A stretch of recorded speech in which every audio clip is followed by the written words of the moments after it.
Pemirsa, kabar selanjutnya datang dari pengurus DPD Partai Golkar Banjarmasin menyambangi markas berbenah di Jalan Adiaksa, Kelurahan Sungai Miai, Banjarmasin Utara, jelang tengah hari Selasa 6 Oktober 2020. Kedatangan pengurus partai berlambang pohon beringin ini sebagai salah satu upaya komunikasi wan koordinasi kepada tim pemenangan Ananda Mustafa untuk menjalankan mesin politik partai agar dapat berjalan beriringan.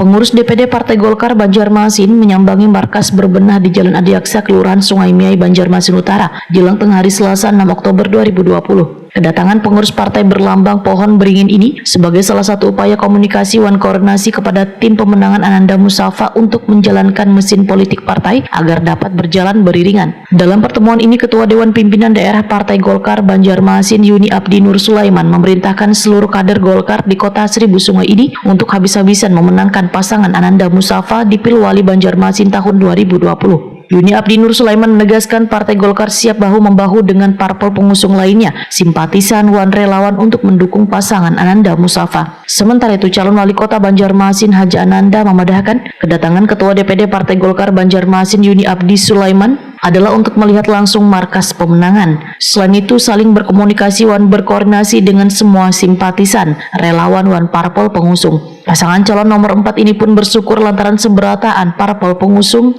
PAN, Golkar, PKS, Nasdem, Perindo, PKPI wan Garuda berjalan dengan baik. Pasangan yang mewakili kaum ibu wan milenial yang mengusung tagline berbenah bersama ini pun membagikan masker kepada kader Partai Golkar Banjarmasin.